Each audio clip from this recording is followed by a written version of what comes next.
नमस्कार साथियों। आज ही हमने अपनी हिंदी शिक्षण की नई श्रृंखला शुरू की है और इसमें पहली वीडियो हमारी रही समास की। इसी क्रम को आगे बढ़ाते हुए अब हम समास पर ही प्रश्नोत्तरी लेकर आए हैं। इस वीडियो में हम कुछ ऐसे प्रश्नों पर चर्चा करेंगे जो विगत वर्षों में पूछे गए हैं। पहला प्रश्न है, निम्न में से कौन सा उदाहरण समास का नहीं है? समास की परिभाषा और कई सारे उदाहरण हमने पीछे देखे। परिभाषा में हमने जाना कि समास दो शब्दों से मिलकर बनता है। यहाँ जो शब्द दिए गए हैं वो हैं गंगाजल, आजीवन, षडानन और अन्न। यदि आप ध्यान से देखें तो ऊपर के तीनों ही विकल्पों में दो शब्द आपको सहज रूप से दिखाई देंगे, जबकि ये जो चौथा उत्तर है, चौथा विकल्प है, इसमें एक ही शब्द है, यानी यहाँ कोई समास नहीं है।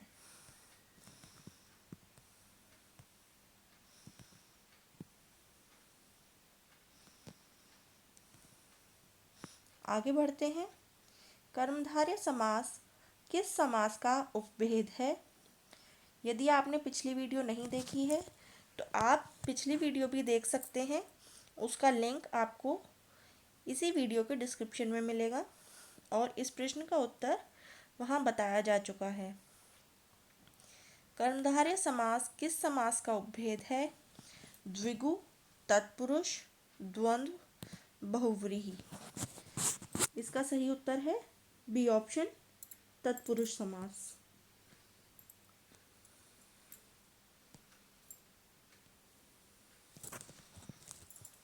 अगला प्रश्न है, निम्न में से किस समास में अन्य पद यानी कि कोई तीसरा पद प्रधान होता है? बहुव्रीहि, कर्मधारय, द्विगु, अव्ययी भाव। हमने जाना था कि इस तरह का समास है बहुव्रीहि जहाँ अन्य पद प्रधान होता है, जैसे गजानन, गज जैसा आनन है जिसका, यानी कि श्री गणेश। अगला प्रश्न है, निम्न में से किस समास में पूर्व पद अव्ययी होता है? ये प्रश्न आपके लिए काफी सरल हो गया है। प्रश्न में लिखा है अव्ययी। द्वंद्व समास, तत्पुरुष समास, अव्ययी भाव समास या बहुव्रीहि समास? तो उत्तर आएगा अव्ययी भाव समास में पूर्व पद अव्ययी होता है। अगला प्रश्न है, निम्न में से कौन सा विकल्प बहुव्रीहि समास का उदाहरण नहीं है? अभी पीछे ही हमने देखा बहुव्रीहि में अन्य पद प्रधान होता है, तो जहां हमें अन्य पद नहीं मिलेगा वो इसका उदाहरण नहीं होगा। अंशुमाली, अंशुमाली माने सूर्य। चतुर्भुज, भगवान विष्णु। पंचानन, शिव। और चौराहे के लिए कोई अन्य पद नहीं है। चौराहे का अर्थ है चार राहों का समूह, इसलिए उत्तर यही है। अगला प्रश्न है, निम्न में से कौन सा विकल्प कर्मधारय का उदाहरण नहीं है? कर्मधारय किस समास को कहते हैं? जहां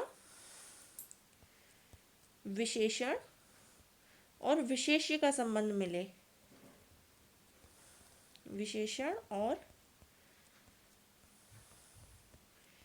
विशेष्य, ऐसा संबंध काली मिर्च में है। प्रधान अष्ट सिद्धियां, प्रधानमंत्री और अंधविश्वास। प्रधानमंत्री में भी है, अंधविश्वास में भी है, अष्ट सिद्धि में नहीं है। ये है द्विगु समास का उदाहरण है।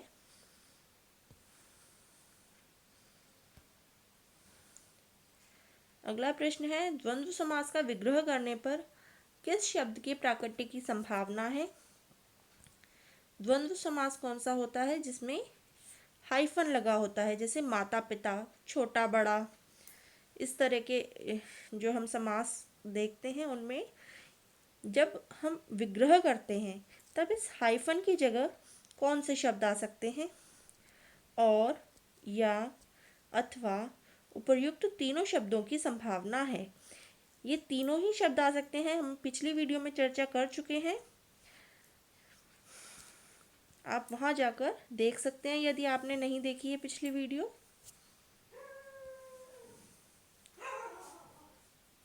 अगला प्रश्न है, नवरात्र शब्द किस समास का उदाहरण है?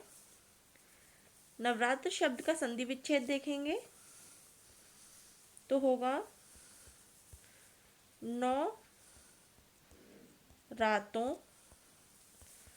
का समूह।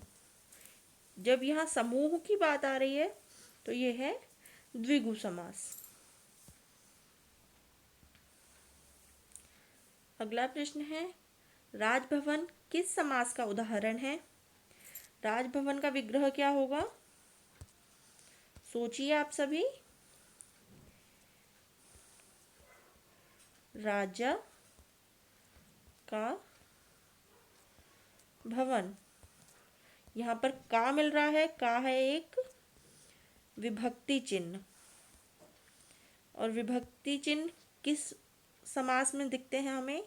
तत्पुरुष, कर्मधारय, अव्ययी भाव या बहुव्रीहि तत्पुरुष समास में।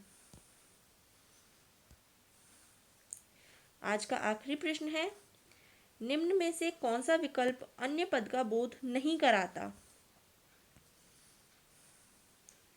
यानी कि यहाँ कुछ उदाहरण दिए गए हैं, तिरंगा, गजानन, चतुर्भुज, चवन्नी। तिरंगा भारतीय राष्ट्रीय ध्वज, हमारा इंडियन फ्लैग। गजानन यानी कि गणेश, चतुर्भुज यानी विष्णु, और चवन्नी किसी अन्य पद का बोध नहीं करा रहा है। ये 4 आनों का समाहार है इसका विग्रह, इसलिए यही उत्तर है कि ये किसी अन्य पद का बोध नहीं कराता। आप सभी को ये वीडियो कैसी लगी और आपके कितने अंक आए वो आप हमें कमेंट सेक्शन में ज़रूर बताइए। आपको वीडियो पसंद आई तो इस वीडियो को लाइक और शेयर ज़रूर करें। धन्यवाद।